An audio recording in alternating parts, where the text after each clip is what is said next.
Bienvenidos una vez más. Finalizando ya el tema del abordaje farmacológico de la psicosis, vamos a detenernos a hablar brevemente de las propiedades farmacológicas individuales de algunos de los fármacos más utilizados en la actualidad para el tratamiento de diversas formas de psicosis.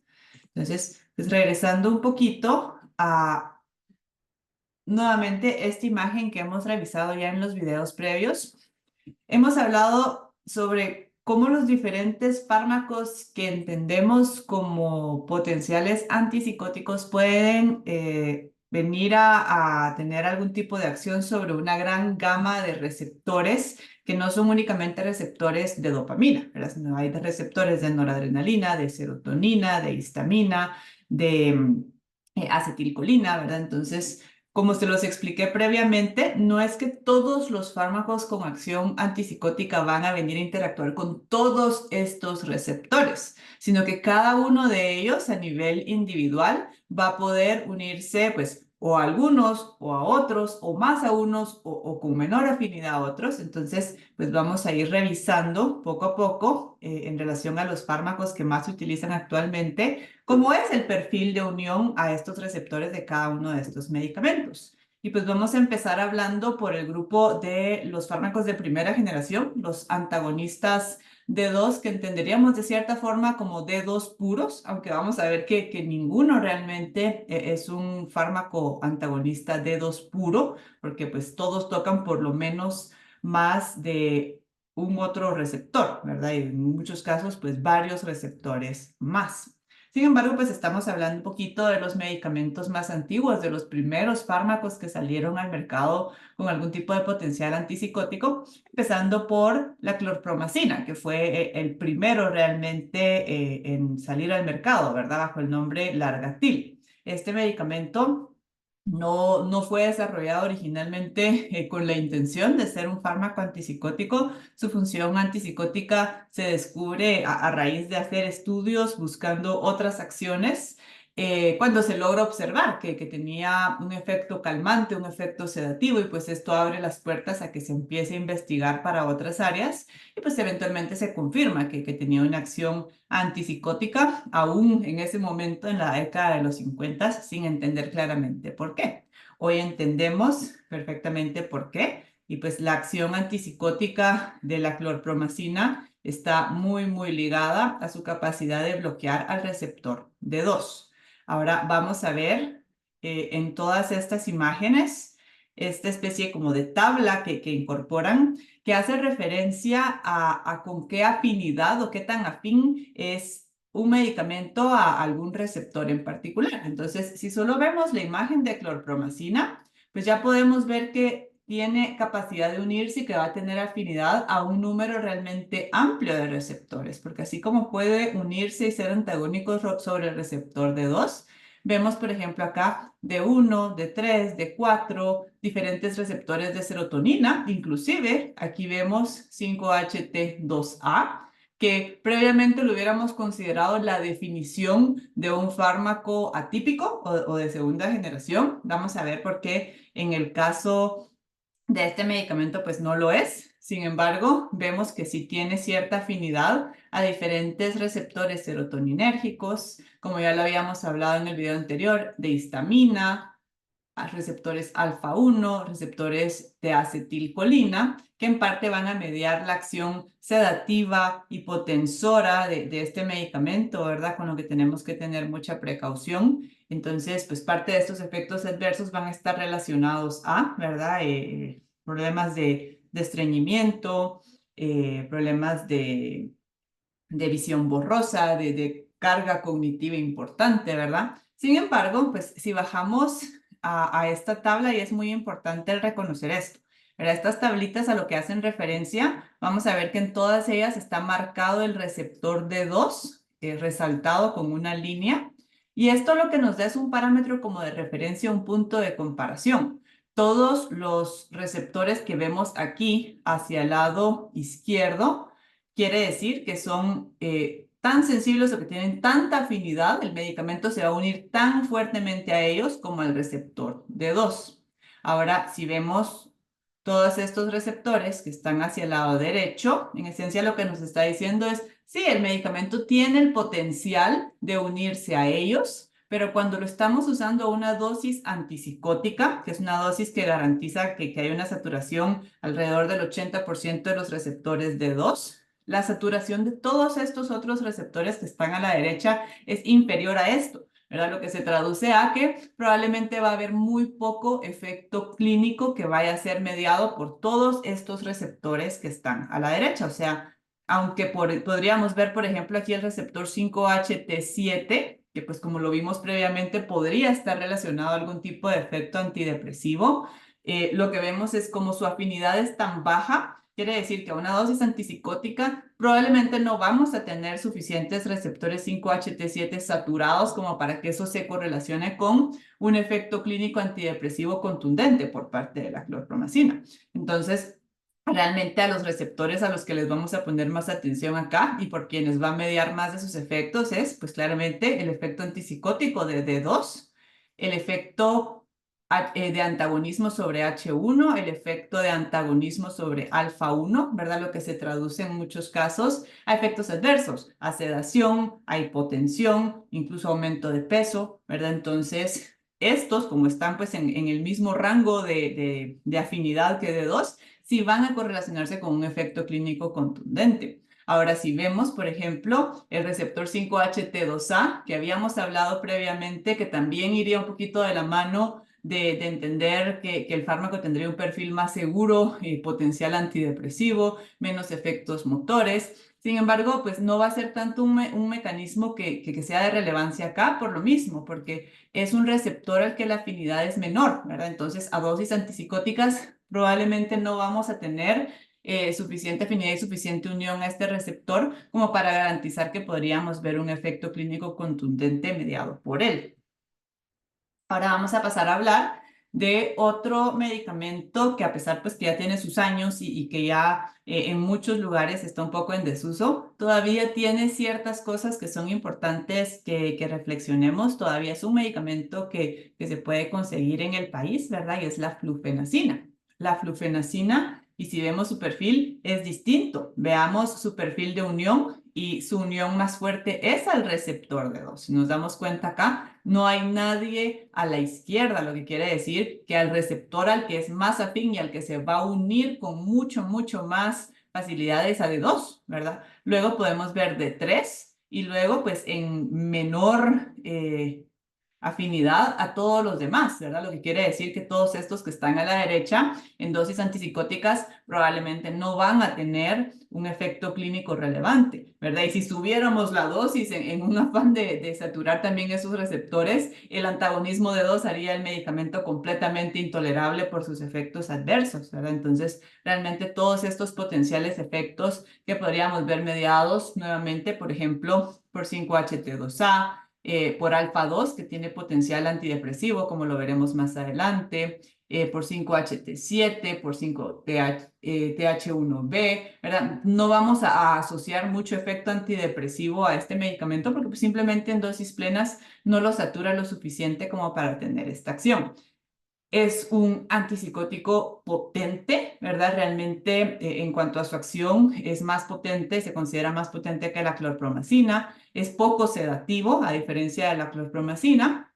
Y pues aquí ya no lo conseguimos en la formulación de liberación inmediata. La presentación que todavía se consigue en el país es de long acting injection, ¿verdad? Liberación prolongada, en donde la inyección pues se administra y va a durar un aproximado de 3 semanas a tal vez arrastrando un poquito un mes, ¿verdad? Entonces es una opción que tenemos siendo una alternativa aún accesible económicamente, ¿verdad? En el tener una opción de un fármaco que puede colocarse de depósito, sin embargo, tomando en cuenta que es un fármaco por ser potente, por su antagonismo tan fuerte sobre el receptor de 2, sin nada que lo compense realmente, es un fármaco que se va a caracterizar por importantes efectos motores. Ahora pasando un poquito, y el haloperidol sí es aún muy relevante, aún se utiliza mucho en contexto de emergencias en muchos lugares del mundo y pues en nuestro país todavía es un medicamento que se puede conseguir relativamente bien, pero es uno de los antipsicóticos más potentes que hay en la actualidad, ¿verdad? También tiene ya muchos, muchos años de estar en el mercado, que es más, el haloperidol fue desarrollado poquito tiempo después de la clorpromacina, ¿verdad? Casi parecería como que fueran en la misma línea al mismo tiempo y es un medicamento extremadamente potente en cuanto a su acción antipsicótica. Similar a la flufenacina y diferente a la clorpromacina, es muy poco sedativo, ¿verdad? Entonces, nuevamente podemos ver aquí en esta imagen cómo su afinidad principal es al receptor de 2. Su principal acción es antagonismo sobre el receptor de 2. Nuevamente no hay nada a la izquierda a quien se una con más afinidad. Y sí podemos ver a la derecha algunos en donde la afinidad es potente, por ejemplo, alfa 1, por lo que es importante que tomemos en cuenta que aunque no lo caracterizamos, no lo conocemos como tan sedativo o tan hipotensor como la clorpromacina, sí puede ser, ¿verdad? Y hay personas que son muy sensibles a este tipo de medicamento y que sí pueden percibir este tipo de efectos, a pesar de que no lo esperaríamos convencionalmente. Nuevamente, si vemos, si tiene afinidad al receptor 5-HT2A, sin embargo, tampoco lo vamos a entender como segunda generación o un atípico. ¿Por qué? Porque esa afinidad es tan poca, si vemos esta distancia tan grande que hay entre esta brecha gigantesca entre la afinidad por D2 versus su afinidad por 5-HT2A, eso quiere decir que en dosis antipsicóticas hay muy poco que va a venir a realmente tener la capacidad de modular al receptor 5-HT2A como para que podamos tener ningún tipo de mecanismo compensatorio a través de este receptor que nos ayude a reducir efectos motores ni riesgos de nada más, ¿verdad? Entonces, es un medicamento que casi como es muy potente, similar a la flufenacina, es un medicamento con un alto riesgo de efectos motores, un alto riesgo de generar hiperprolactinemia, ¿verdad? Entonces es algo que tenemos que tomar muy en cuenta cuando utilizamos este medicamento. Ahora, este también tiene presentación de depósito. Ya no se consigue actualmente en el país, a veces hay como por donaciones, pero es un medicamento que sí existe. También el decanoato de haloperidol, que se administra como un medicamento de depósito, tiene formulación también en tabletas de uso de liberación inmediata. Hay presentación obviamente para uso intramuscular en casos agudos para el manejo de agitación, ¿verdad? Entonces todavía es un medicamento que pues tiene sus indicaciones y que aún se usa mucho, no solo en el contexto de ausencia de otras moléculas, ¿verdad? Hay muchas personas que favorecen aún al uso de haloperidol cuando hay, por ejemplo, casos en donde los cuadros psicóticos son refractarios o la agitación no está cediendo con nada más, ¿verdad? Y hay cierta resistencia, pues a muchas personas todavía les gusta mucho utilizar esta molécula cuando no están obteniendo los resultados que esperarían con otras moléculas para el tratamiento de la psicosis. Ahora vamos a dejar un poquito atrás a los antagonistas D2 y vamos a empezar a hablar de las propiedades farmacológicas de los antagonistas 5-HT2A D2, ¿verdad? Ahorita ya entramos a los fármacos que consideramos de segunda generación, que sí son los que actualmente se usan de una forma mucho, mucho más amplia, ¿verdad? Son medicamentos en el contexto de psiquiatría que se prescriben en grandes cantidades en parte pues también por lo que hemos hablado previamente. Su función no se limita únicamente a una acción antipsicótica. Hoy en día se usan muchísimo más para el tratamiento de la depresión, para el tratamiento de las diferentes fases de bipolaridad, que probablemente lo que lo utilizaríamos en una esquizofrenia clásica, ¿verdad? Entonces vamos a entender un poquito más en el ver las propiedades de cada uno de estos medicamentos, el por qué algunos pueden ser más contundentes en su efecto antidepresivo que otros, ¿verdad? Hay algunas particularidades que los van haciendo distintos. Entonces, previo a empezar a hablar de cada uno de ellos por separado, vamos a hablar en general un poquito de ellos, ¿verdad? Distinguiendo tres grupos o subgrupos distintos, ¿verdad? Donde vamos a encontrar primero a lo que llamamos las pinas, ¿verdad? Son antagonistas 5-HT2A D2 que tienen ciertas características que hacen que los podamos agrupar como una clase distinta de medicamentos. Luego tenemos las donas, ¿verdad? En donde también pues son antagonistas 5HT2A, pero van a tener un perfil un poquito distinto, ya lo vamos a ir viendo. Y pues vamos a dejar y vamos a incluir de una vez acá un tercer grupo que a pesar de que sí tiene acción antagonista 5HT2A, su característica principal no es esta, ¿verdad? No son agonistas parciales 5HT1A más que ser antagonistas 5HT2A. Entonces vamos a hablar también de ellos. Entonces, si ustedes pueden visualizar acá, y estas imágenes, estas tablitas que estamos viendo acá nos hacen referencia a lo mismo, ¿verdad? Aquí en rojo tenemos afinidad al receptor D2. Nuevamente, todo lo que está a la izquierda quiere decir que hay mayor afinidad por esos receptores que por el receptor D2 y todo lo que está a la derecha quiere decir que es menos afín versus en comparación al receptor D2, ¿verdad? Entonces, ahorita vamos a hablar específicamente del antagonismo 5HT2A, que como ya lo hablamos previamente, confiere ciertas particularidades a estos medicamentos, ¿verdad? Número uno, en papeles, una mayor efectividad, una mayor eficacia antipsicótica al tener como dos mecanismos simultáneos que van a favorecer a reducir la cantidad de dopamina que se está liberando en la vía mesolímbica, ¿verdad? El antagonismo 5HT2A y el antagonismo D2, ¿verdad? Entonces, tener un perfil de fuerte unión a este receptor podría correlacionarse de cierta forma a que tuviéramos un mecanismo extra para mediar los síntomas psicóticos. Pero si recordamos del video anterior, una fuerte unión a este receptor también iría de la mano y se correlacionaría con menor riesgo de efectos adversos motores, menor riesgo de que haya hiperprolactinemia, ¿verdad? Entonces estamos hablando ya un poquito acá, podemos empezar a ver el perfil de estos medicamentos y entender hasta en este grupo cómo puede ser que hay unos que son todavía más seguros para efectos motores, por ejemplo, o algunos que son más seguros en el contexto de hiperprolactinemia. Entonces, eso hace esa distinción y si vemos a grandes rasgos, podemos ver que a este grupo de medicamentos que denominamos como PINAS, generalmente su perfil o su afinidad por 5HT2A es mucho mayor que su afinidad por D2. Incluso si vemos a la olanzapina, no es tanta la distancia, pero aún así su afinidad por el receptor 5HT2A es mucho mayor que por D2 versus si por ejemplo comparamos acá risperidona, en donde su afinidad por el receptor 5HT2A es bastante similar, casi en el mismo plano que el antagonismo del receptor D2, ¿verdad? Entonces,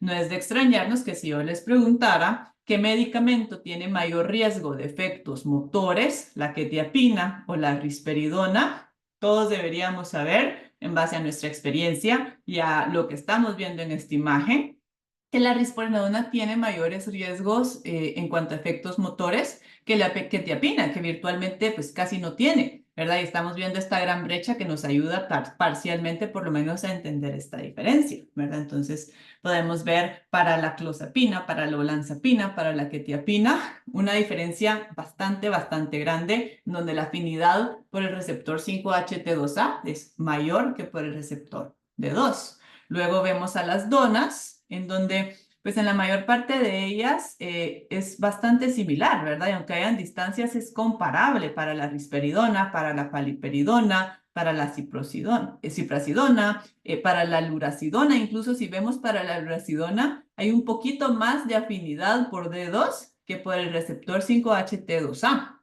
La lumateperona, ¿verdad? Aquí, aunque están muy cercanos, sí es una excepción y lo vamos a ver más adelante, ¿verdad? Pero sin embargo, no hay una brecha gigantesca en cuanto a otros receptores que estén acá.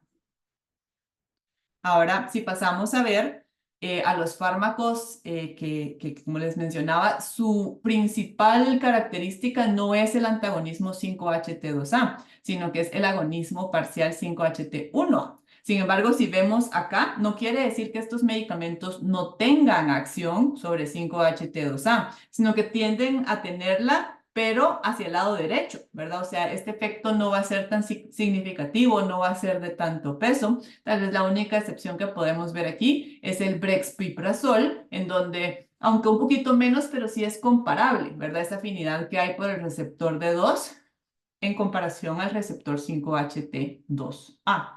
Ahora, si vemos para aripiprazol y para cariprazina, su afinidad es baja, ¿verdad? En dosis antipsicóticas estándar, probablemente ese receptor, ese antagonismo 5-HT2A, realmente no está aportando nada al efecto clínico que vemos con el uso de este tipo de medicamentos.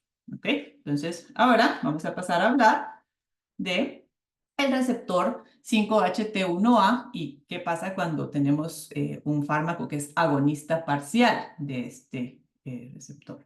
Entonces, si recuerdan, y lo hablamos en el video previo, no es que el agonismo parcial 5-HT1A esté bien documentado que vaya a tener un cambio drástico o un efecto mucho más pronunciado entre el efecto antipsicótico. Sin embargo, el agonismo parcial 5-HT1A sí se correlaciona con un mejor perfil en cuanto a hiperprolactinemia y a efectos adversos motores, ¿verdad? Entonces, si vemos, y no es de extrañar, la mayor parte de los medicamentos que tenemos en la primera columna, o sea, las pinas y las donas, no tienen mucha unión significativa al agonismo parcial 5-HT1A. O sea, este no parece ser un mecanismo que aporte mucho ni que le agregue mucho a lo que el medicamento va a hacer. Las únicas dos excepciones que podemos ver, por ejemplo, son la clozapina y la quetiapina, en donde sí son más afines a ese agonismo parcial 5-HT1A que a la unión propia de el receptor D2, ¿verdad?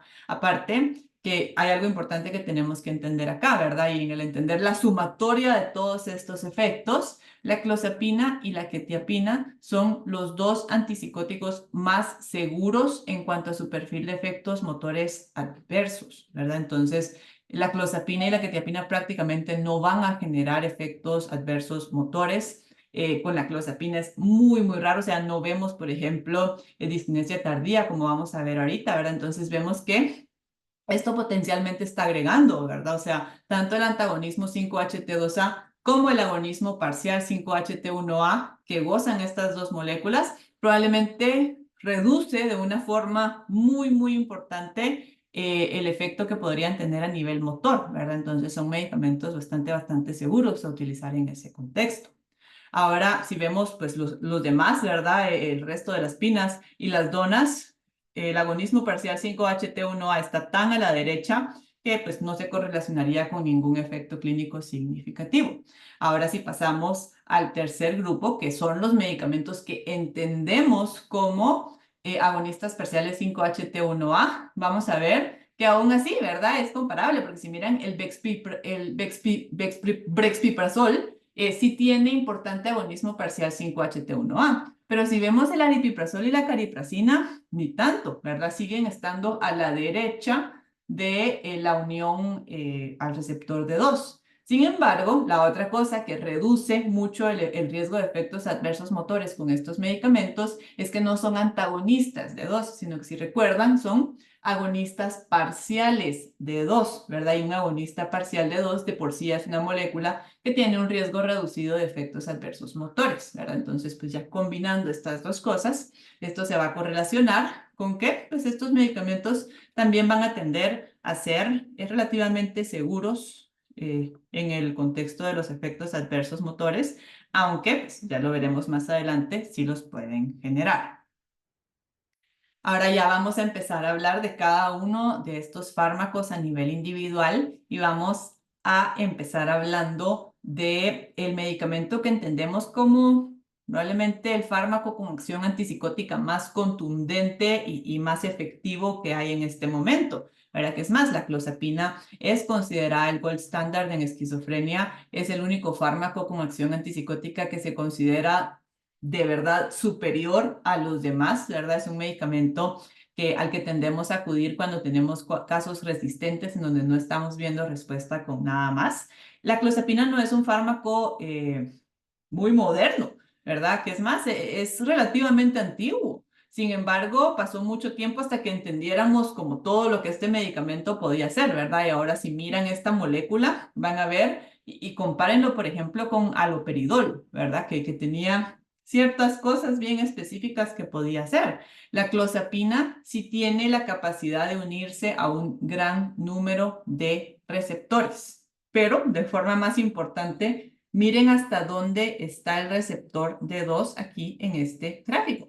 ¿verdad? Eso quiere decir que es a dosis antipsicóticas, o sea, su perfil de unión, o sea, es mucho, mucho más afín a un gran número de otros receptores de lo que es realmente el receptor de 2. Y esto es algo muy curioso porque desde aquí surge entonces la teoría de que potencialmente el receptor de 2 no era el único implicado en la acción antipsicótica y que podrían haber otros mecanismos a través de los cuales tener una respuesta antipsicótica contundente. ¿Por qué? Porque este es el medicamento más contundente que tenemos en la actualidad y su afinidad por D2 realmente es baja, ¿verdad?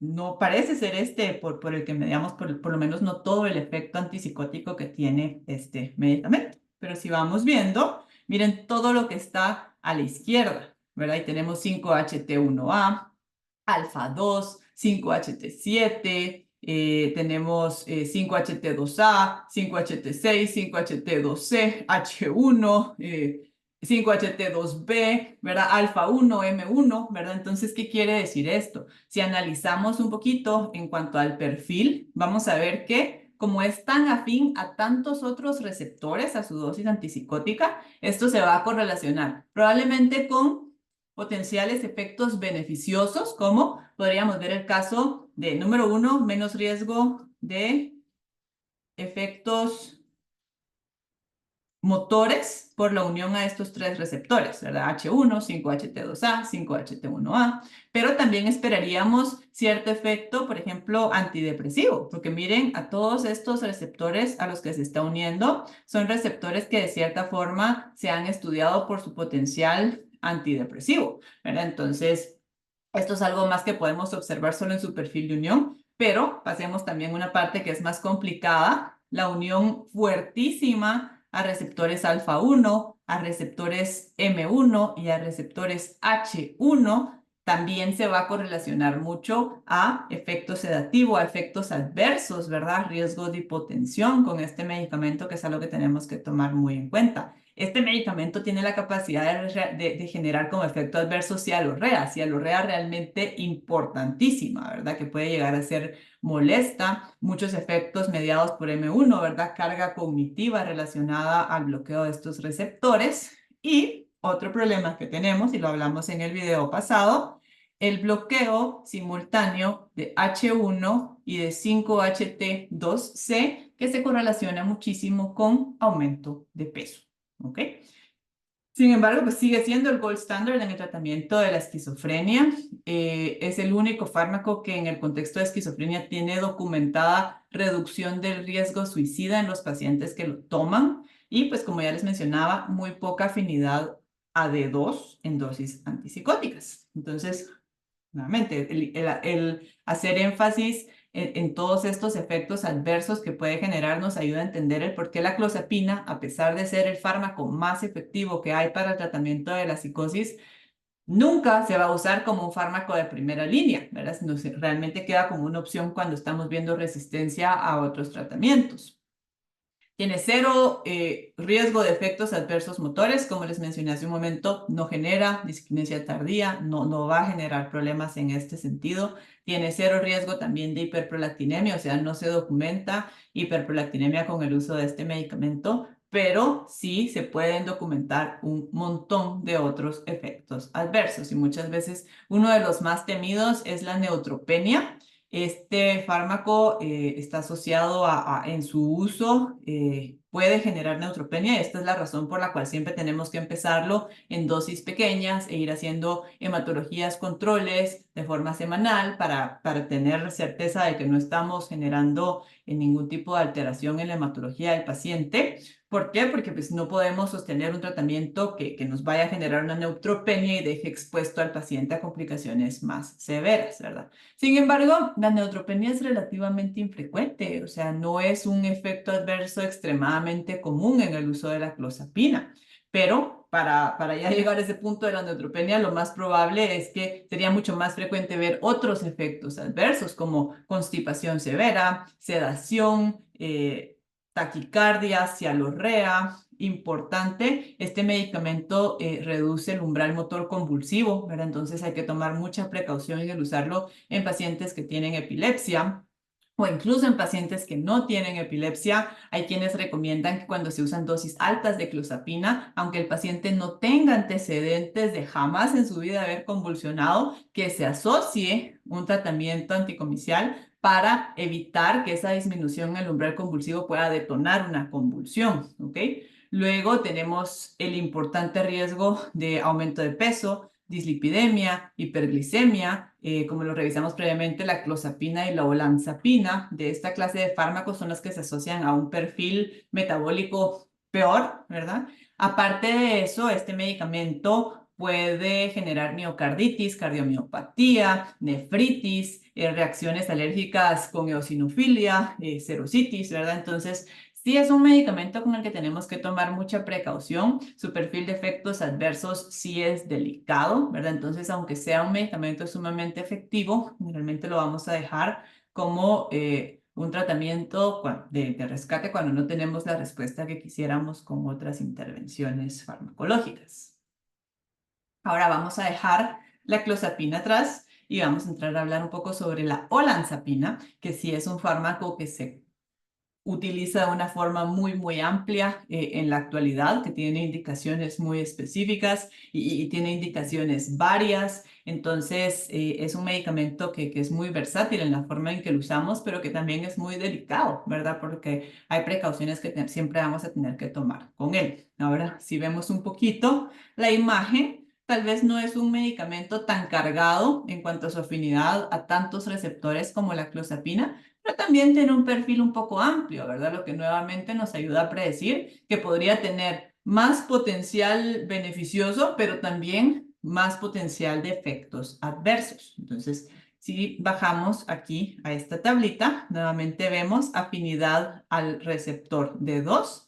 No es tan baja como sería la clozapina, ¿verdad? Sin embargo, sí sigue habiendo una brecha grande entre su afinidad por 5-HT2A versus la afinidad por D2. Y si vemos que otros receptores toca, por ejemplo, 5-HT6, 5-HT2B, 5-HT2C, 5-HT2A, se correlacionan por lo que hemos visto previamente con un potencial efecto antidepresivo, ¿verdad? Entonces aquí tenemos razones por las cuales este medicamento podría ayudarnos en el contexto de la depresión y se usa muy bien, ya hablaremos al respecto. Sin embargo, vemos que también tiene una fuerte afinidad por el receptor H1, ¿verdad? De histamina. Entonces, eso también nos ayuda parcialmente a entender por qué este medicamento se correlaciona, y nuevamente lo vemos acá, H1 y 5-HT2C. Es un medicamento que metabólicamente es muy cargado, ¿verdad? Igual que la clozapina, puede favorecer mucho a aumento de peso. Por la acción antihistamina también puede generar sedación importante, ¿verdad? Entonces son cosas que tenemos que tomar en cuenta cuando utilizamos una molécula de este tipo. Ahora, a pesar de que hay dosis descritas para el uso de este medicamento, hay muchos estudios que sugieren que incluso a dosis mucho más altas de las estudiadas y documentadas podría ser muy efectivo. Esto no es algo que esté respaldado con estudios clínicos, pero es como en la práctica clínica, la percepción general de muchas personas que utilizan este medicamento es que después de la clozapina es probablemente el segundo fármaco más efectivo, ¿verdad? Nuevamente, no hay evidencia científica que diga que sí, pero sí está mucho la tendencia en la práctica clínica de percibir que es un medicamento antipsicótico muy contundente, ¿verdad? Entonces se tiende a usar mucho en contextos intrahospitalarios también.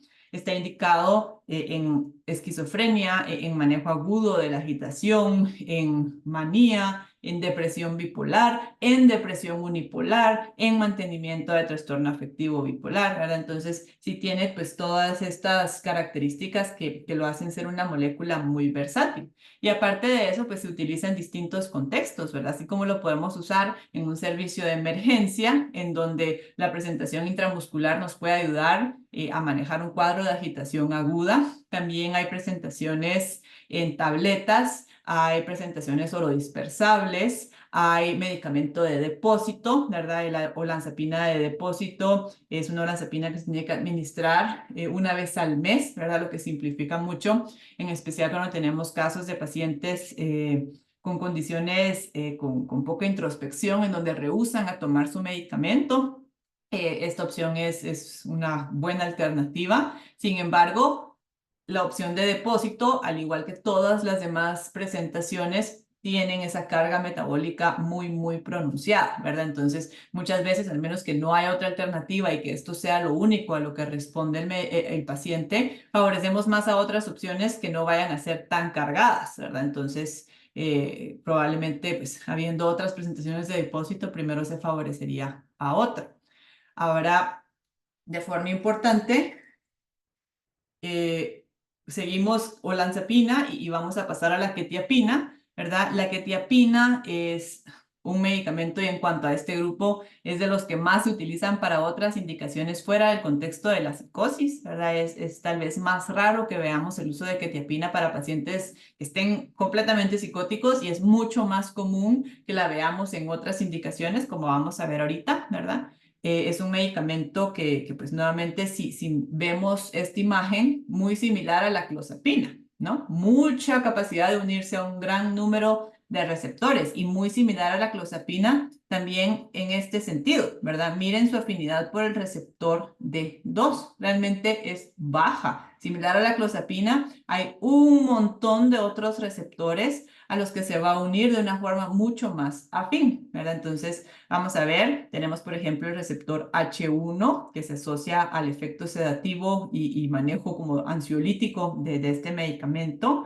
Sin embargo, pues nuevamente, ¿verdad? Tenemos unión a 5-HT2C y a unión a H1 de forma simultánea, lo que puede también ayudarnos a explicar la quetiapina también, aunque en un rango menor que los dos medicamentos que ya revisamos, la quetiapina también se asocia a aumento de peso de forma importante. Pero si vemos 5-HT2B, vemos unión a 5-HT2A, incluso la norquetiapina, que es un metabolito activo de la quetiapina, tiene la capacidad de unirse al NET, al transportador de norepinefrina, y vamos a ver más adelante, este es un potencial mecanismo antidepresivo también. 5-HT, 5-HT7, 5-HT2C, 5-HT1A, unión a receptores alfa 2, ¿verdad? Entonces la quetiapina tiene un montón de características en su perfil, ¿verdad? Un montón de receptores con los que tiene realmente afinidad que se relacionan a un efecto antidepresivo,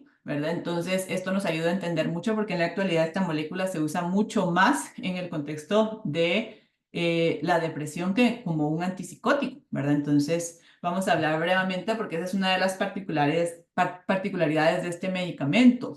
A diferentes dosis, su acción realmente va a ser muy, muy distinta. Y esto lo vamos a entender en base a entender a qué receptores es más afín y a qué receptores es menos afín, ¿verdad? Entonces, si yo estoy dejando una dosis pequeña de quetiapina, si yo estoy dejando 25 o 50 miligramos de quetiapina, la dosis es tan pequeña que solo va a poder cubrir a los receptores a los que es más afín. Va a poder saturar receptores de histamina, pero prácticamente no nos va a quedar quetiapina para nadie más, ¿verdad? Entonces, a una dosis pequeña, por lo general lo único que vamos a ver es efecto hipnótico, ¿verdad? O sea, es como estar tomando un antihistamínico, lo que va a generar es sueño. Ahora, conforme vamos subiendo la dosis, empezamos a reclutar a todos estos otros receptores que van a estar más ligados a una acción antidepresiva. Nuevamente, 5-HT2B, 5-HT2A, el transportador de norepinefrina, 5-HT7, 5-HT2C. Entonces empezamos a reclutar más receptores, pero son receptores que van a estar más correlacionados a esto, a su efecto antidepresivo, ¿verdad? Y así usamos dosis mucho más altas, 600, 800 miligramos, terminamos de reclutar a los demás receptores, incluyendo al receptor D2. Y entonces esto ya nos viene, de cierta forma, a potenciar ese efecto antipsicótico a través de la combinación de antagonismo 5-HT2A y antagonismo D2. Entonces a esa dosis ya vemos un efecto antipsicótico un poquito más pronunciado, ¿verdad? En dosis menores realmente no sería algo que esperaríamos porque simplemente no hay suficiente quetiapina como para llegar a saturar a los receptores que tiene que saturar para poder ver este efecto, ¿verdad? Entonces, pues usa la imagen de los ositos quetiapina y de Goldilocks, ¿verdad? En el tratar de entender un poquito cómo este medicamento puede ser tan distinto a distintas dosis y que esto lo hace muy versátil en cuanto a sus usos y que por lo mismo, ¿verdad? Es muy raro ver su uso como antipsicótico, es mucho más frecuente ver su uso en el tratamiento de depresión o inclusive su uso como un hipnótico, ¿verdad? Aunque no es una práctica que debería usarse de forma indiscriminada porque es un medicamento que metabólicamente también es cargado e incluso en dosis bajas puede ser metabólicamente cargado, ¿verdad? Entonces no sería la primera recomendación. Ahora bien, es un medicamento que sí está aprobado para su uso en esquizofrenia, está aprobado para su uso en manía, es primera línea para el tratamiento de la depresión bipolar y también se utiliza en el contexto de la depresión unipolar como una terapia de aumento asociado a antidepresivos convencionales, ¿verdad? Inhibidores de la recaptura de serotonina, inhibidores duales de la recaptura de serotonina y norepinefrina, ¿verdad? Entonces, sí es mucho más amplio en off-label, como les mencionaba, se usa mucho para el sueño, aunque no es una molécula a la que deberíamos acudir como primera línea para el manejo del sueño por sus efectos adversos. Se usa también, por ejemplo, en dosis bajas en el contexto de distintas formas de demencia para el manejo de agitación. Se usa también, por ejemplo, en el contexto de la ansiedad, que también es una indicación un poquito cuestionable por lo mismo de los efectos adversos, en que no es un medicamento más seguro que otros medicamentos de primera línea para el manejo de la ansiedad. ¿Ok? Entonces vamos a dejar, por un lado, ahorita las pinas y vamos a entrar a hablar un poquito sobre las donas, ¿verdad? Y ahora vamos a ver un perfil ya un poquito distinto, ¿verdad? Un cambio en cuanto tal vez alguna en cuanto a su potencia y a algunas particularidades en cuanto al efecto sedativo, por ejemplo, en cuanto al aumento de peso. Sin embargo, pues son fármacos que igual tienen un efecto antipsicótico contundente. Vamos a empezar hablando de la risperidona, que realmente es como la molécula clásica original en la que pensamos cuando hablamos de este tipo de fármacos, ¿verdad? Es un medicamento que se usa muchísimo, muchísimo, muchísimo. Este sí se usa mucho como antipsicótico, pero está indicado en esquizofrenia, está indicado en trastorno afectivo bipolar. Como ya es un medicamento que tiene tantos años en el mercado, se ha estudiado mucho en el contexto de trastornos psiquiátricos en niños, ¿verdad? Entonces es de estos que sí está aprobado para su uso en niños, incluso en agitación, en el contexto, por ejemplo, de pacientes con autismo y, nuevamente, off-label para agitación en pacientes con demencia, aunque con la llegada de nuevos medicamentos más dirigidos para tratar agitación y psicosis en demencia, es muy probable que la risperidona va a entrar en desuso para esa indicación, ¿verdad? Es versátil también en el hecho de que hay presentación en tabletas, que hay presentación en solución, lo que lo hace un poquito más cómodo para pacientes de edad avanzada con demencia o niños o pacientes que rehúsan a tomar su tratamiento en algunos periodos agudos para lograr administrar la medicación, ¿verdad? También tiene presentación de depósito de 2 semanas o de 4 semanas, ¿verdad? Sin embargo, si vemos la molécula, más allá de que tiene este perfil o esta unión fuerte a 5-HT2A, el resto de su perfil parece más un perfil de un fármaco de primera generación, ¿verdad? Si vemos aquí en nuestra tablita, lo único que hay a la izquierda de D2 es 5-HT2A, ¿verdad? Eso es suficiente para reducir los efectos adversos motores, pero pues no hay nada más acá, ¿verdad? Entonces no le vamos a atribuir muchísimos otros efectos, ¿verdad? Tal vez podríamos ver un poco de efecto clínico relacionado a 5-HT7, a alfa-2, pero no es un medicamento que se asocie mucho a un efecto antidepresivo marcado. Por su perfil tampoco es un medicamento que sea excesivamente sedativo, pero sí puede ser un medicamento hipotensor y eso hay que tener mucho cuidado, en especial cuando lo estamos iniciando y cuando lo estamos iniciando en pacientes de edad avanzada o en niños, el empezar dosis pequeñas y partirlas, incluso administrarlo 2 veces al día en lugar de una para reducir el riesgo de ese efecto hipotensor que puede tener, ¿verdad? Entonces, más allá de esto, no tiene nada más a su clínica que pudiéramos explicar en este momento que vaya a hacer mucho más por nosotros. Incluso en su perfil, y esto es importante, sí tiene menor riesgo de efectos motores en comparación al haloperidol, pero si vamos aumentando la dosis, ya llegamos a un punto en donde arriba de 6 miligramos el riesgo motor es tan grande como que si estuviéramos usando haloperidol, ¿verdad? Y el riesgo de hiperprolactinemia, aún en dosis pequeñas, es muy pronunciado todavía con la risperidona. Entonces, esto hay que tener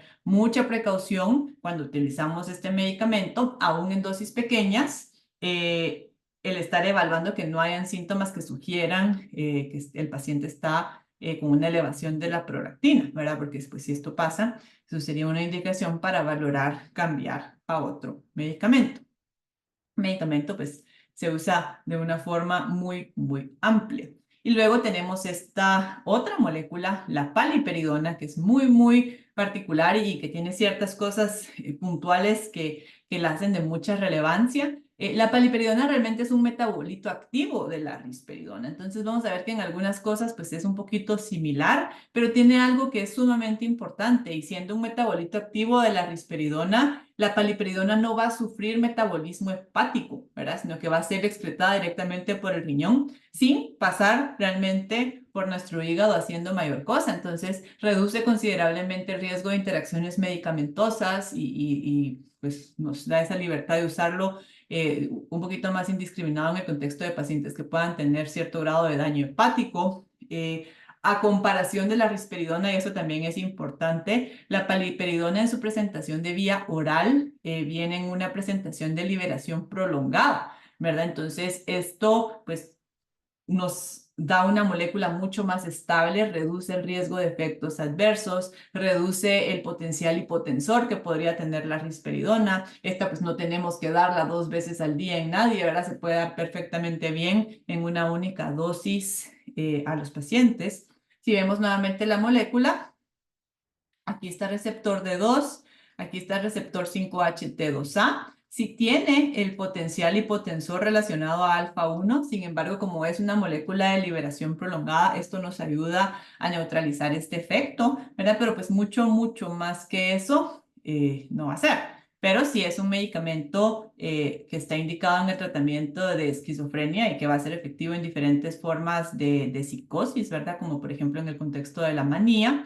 Y otra cosa que es muy, muy interesante con esta molécula es que sí existen diferentes presentaciones de depósito, ¿verdad? La primera que sale al mercado es Invega Sustena, que fue su primera presentación de depósito con una duración de un mes, ¿verdad? Entonces a estos pacientes pues se les puede administrar de forma mensual el tratamiento. Sin embargo, luego sale Invega Trinza, que se administra cada 3 meses y pues se vuelve el medicamento con el periodo más largo en cuanto a su administración en depósito. Y pues recientemente sale Hafira, que es Invega Hafira dura 6 meses, ¿verdad? Entonces el Hafira se hace referencia como a half year, ¿verdad? Entonces se tiene que administrar cada 6 meses. 2 veces al año, lo que es realmente, imagínense en el contexto del manejo crónico de un paciente con esquizofrenia, el que el tratamiento de cierta forma se vea reducido a 2 inyecciones al año, es realmente una cosa abismal, ¿verdad? Sin embargo, pues esto todavía va de la mano, estos medicamentos los tenemos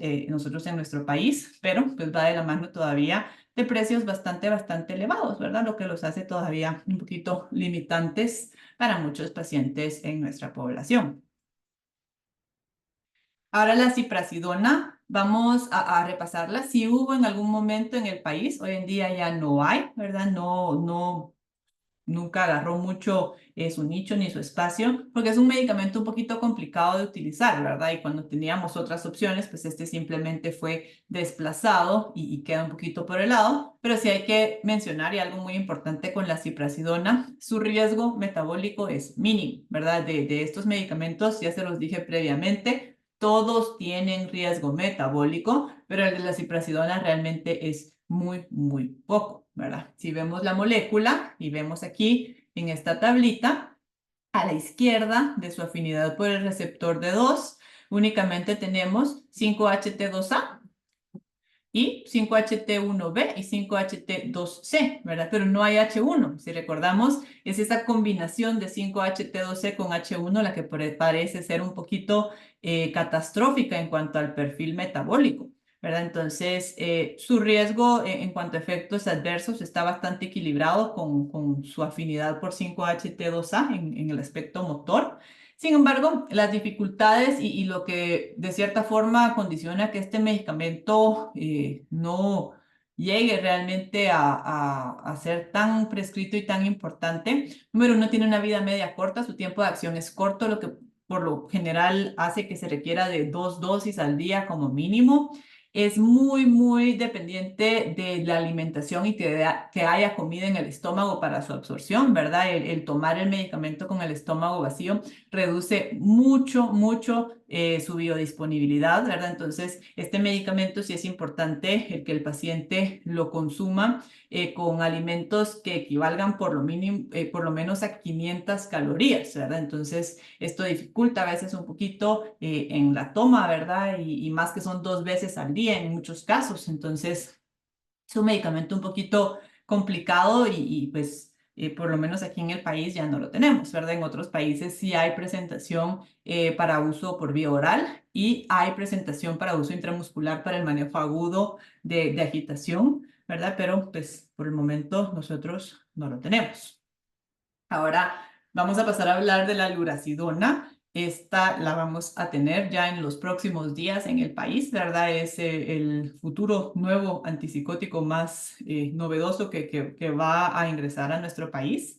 Es un medicamento que se ha estudiado de forma muy extensa en los últimos años, usada mucho en esquizofrenia, pero parte como del boom y de donde ha cobrado mucho, mucho más como auge de interés es en el manejo de la depresión bipolar tanto en el paciente adulto como en pacientes de edad adolescentes y niños, ¿verdad? Entonces, la depresión bipolar de cierta forma se ha vuelto como su nicho, ¿verdad? Y es un medicamento que, pues, los estudios clínicos que se han realizado han demostrado bastante efectividad en el manejo de estos cuadros, ¿verdad?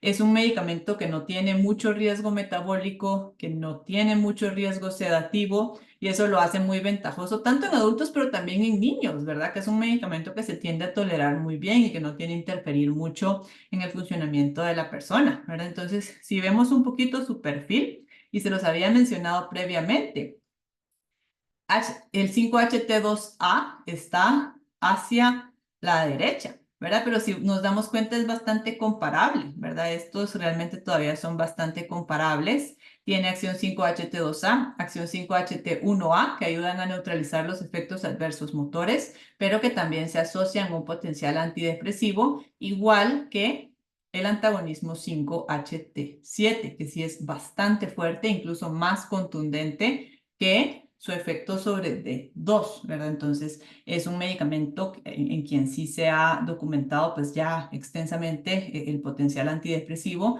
e incluso en estudios está una molécula que conjuga cicloserina con lurasidona que se está estudiando para su potencial uso en pacientes con ideación suicida y depresiones severas para buscar una acción rápida, ¿verdad? Pero esto pues todavía está en estudios hasta la fecha.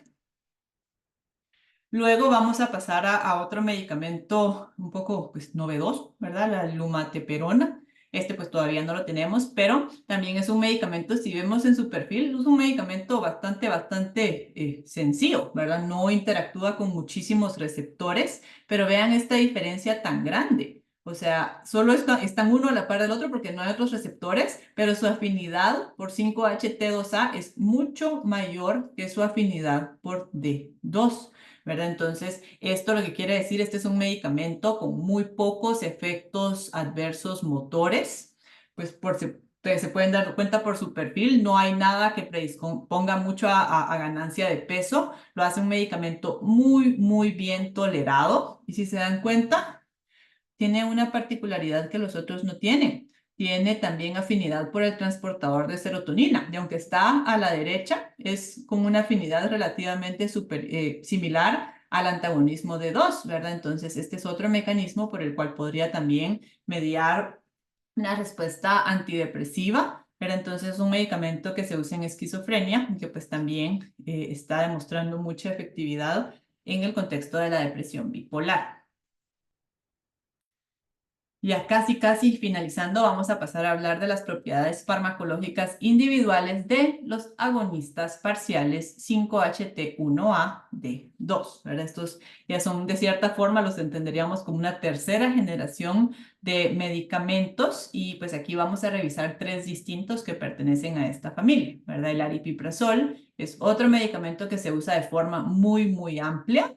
A pesar de que esté indicado en el tratamiento de la esquizofrenia, es mucho más frecuente verlo en otros cuadros, ¿verdad? En trastorno afectivo bipolar, en manejo de agitación. Es un medicamento que también está ya bastante estudiado en el contexto de población infantil y se usa, y probablemente esta es la indicación para la cual más se usa, en depresión unipolar, ¿verdad? Este es un medicamento aprobado para su uso como una terapia adyuvante, ¿verdad? En pacientes que están tomando un inhibidor selectivo de la recaptura de serotonina o un dual o otro antidepresivo. El aripiprazol nos puede servir como una terapia de aumento cuando estamos teniendo respuestas parciales o incompletas, ¿verdad? Entonces, esto es probablemente para la indicación para la que más se prescribe hoy en día. Sin embargo, pues también se usa mucho en depresión bipolar, a pesar de que los estudios han sido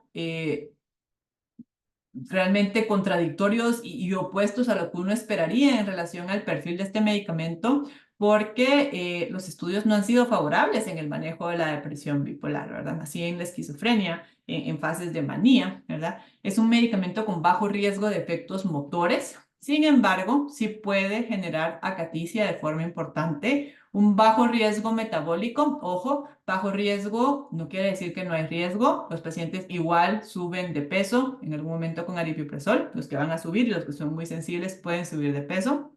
Es un medicamento que por lo general no va a provocar sedación, lo cual también es una ventaja en muchos casos, ¿verdad? Entonces, si revisamos un poquito su perfil, y aquí tenemos estas moléculas que sugieren agonismo parcial versus el antagonismo clásico, ¿verdad? Entonces, si vemos acá, aquí tenemos D2 y recordemos, no es antagonista, es agonista parcial y ya solo partiendo de ahí nos reduce el riesgo de efectos adversos motores. A nuestra izquierda, realmente el único receptor que está es 5-HT2B, que podría correlacionarse con cierto efecto antidepresivo, pero pues casi en la misma línea 5-HT1A, que también reduce el riesgo de efectos motores y que también se podría relacionar a efecto antidepresivo mediado por esta molécula, ¿verdad? Ahora, si vemos 5-HT2A, es muy bajo su antagonismo, ¿verdad? Su acción es principal mediada por 5-HT1A. Entonces, es un medicamento también bien versátil en las presentaciones. Hay formulación para vía oral, hay solución similar a la risperidona, hay para uso intramuscular agudo, hay medicamento de depósito para un mes y también hay un medicamento de depósito que se usa en ciclos de 4, 6, 8 semanas, ¿verdad? Entonces, pues también es un medicamento que se usa muy ampliamente. Parte de lo que se cuestiona es qué tan fuerte es como antipsicótico. Sin embargo, pues la evidencia está ahí, ¿verdad? Y tiene su aprobación para cuadros psicóticos. Y un perfil pues un poquito variado, ¿verdad? Aquí hay otro receptor y lo vamos a ver ahorita más adelante, pero el agonismo parcial de 3 también hoy en día se cree que es un mecanismo de acción ligado al efecto antidepresivo de algunos de estos medicamentos. Ahora vamos a pasar, después del aripiprazol, desarrollan y sale al mercado el brexpiprazol, que pues viene a sufrir ciertas modificaciones, pero en esencia a promover un poquito más de lo mismo, ¿verdad? Este sí tiene mayor afinidad por 5-HT1A, ¿verdad? Este sí está a nuestra izquierda.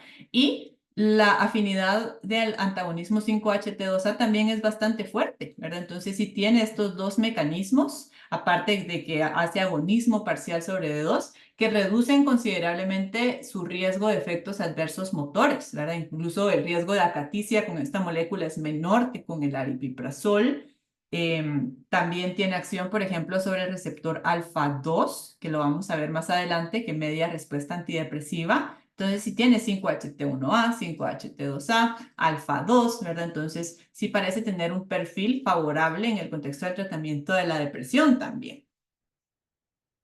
Y finalizando con este grupo, vamos a revisar rápidamente la cariprazina. Este no es un medicamento que nosotros tengamos ahorita en el mercado, pero sí es un medicamento que se ha empezado a usar de una forma muy amplia en otros países en donde sí está disponible. Se usa específicamente esquizofrenia, en cuadros de manía y también incluso en dosis bajas ha tenido muy buena respuesta en el manejo de la depresión bipolar.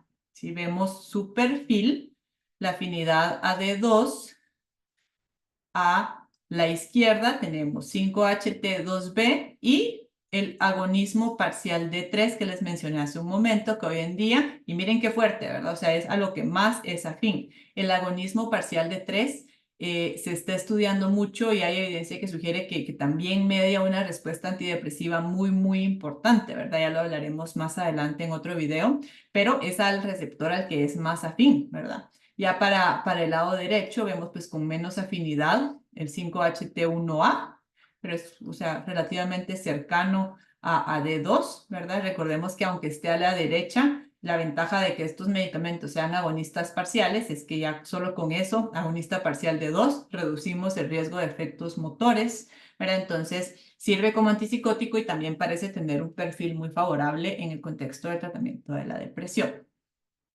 Y ya finalizando, vamos a hablar de un último medicamento muy particular y único en su forma de actuar. Bueno, porque solo hay uno en este grupo en este momento, antagonista 5-HT2A puro. O sea, esto quiere decir un fármaco con acción antipsicótica que no tiene ningún tipo de contacto directo con receptores de dopamina. Y si ven la imagen, no podría ser un fármaco más limpio en su forma de actuar, ¿verdad? Su unión de forma significativa a receptores documentada hasta el día de hoy es a 5-HT2A y un poquito menos a 5-HT2C, ¿verdad? Entonces es un fármaco en cuanto a su perfil muy ligado al lado serotoninérgico, ¿verdad? Entonces, si recuerdan, cuando hablamos de la hipótesis serotoninérgica y cuando hablamos de qué pasa cuando tenemos fármacos antagonistas sobre 5-HT2A, hablamos, por ejemplo, sobre cómo esto no solo reduce el riesgo de efectos motores y el riesgo de hiperprolactinemia y que pueden mejorar el perfil cognitivo de los pacientes en el facilitar que haya más dopamina hacia la corteza prefrontal. El antagonismo 5-HT2A, si recuerdan, tiene la capacidad de actuar en las neuronas glutamatérgicas que se proyectan hacia el tegmento ventral, que vienen a regular a las neuronas dopaminérgicas que se proyectan hacia nuestro sistema límbico, hacia la región del núcleo accumbens, ¿verdad? Entonces, esto hace que aún sin que yo esté bloqueando los receptores D2, si yo estoy bloqueando los receptores 5-HT2A, esto debería ser suficiente para que downstream yo pueda ver una reducción en la liberación de dopamina en la vía mesolímbica. Entonces, ¿qué es lo que tenemos acá? Una molécula que no tiene que tocar el receptor D2, pero que de igual forma va a reducir la transmisión dopaminérgica en la vía mesolímbica, lo que podría aliviar los síntomas psicóticos en diferentes grupos de pacientes. Y este medicamento es la pimavanserina, ¿verdad?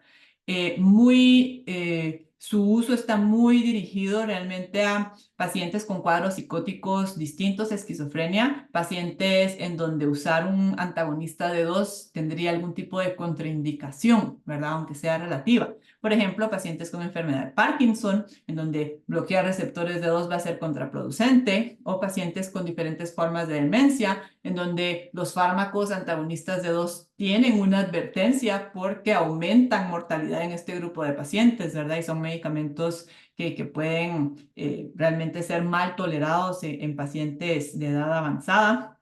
Entonces, es un medicamento que en su perfil se presta mucho a eso, ¿verdad? A tratar cuadros psicóticos en el contexto de enfermedades neurodegenerativas y su perfil es bastante limpio, ¿verdad? Entonces nos permite muy bien hacer eso. Y pues también es un perfil, entendiendo que el antagonismo de ambos receptores, ya lo hemos visto previamente, se relaciona a un efecto antidepresivo. Es un fármaco que también por su forma de actuar podría correlacionarse con un tratamiento, un efecto antidepresivo. ¿Ok? Entonces, Con eso vamos a finalizar la revisión a nivel individual de los diferentes fármacos que se usan para el tratamiento de la psicosis y pues vamos a concluir ya el tema de fármacos con potencial antipsicótico para ya empezar a hablar en el próximo video sobre el tratamiento de la depresión.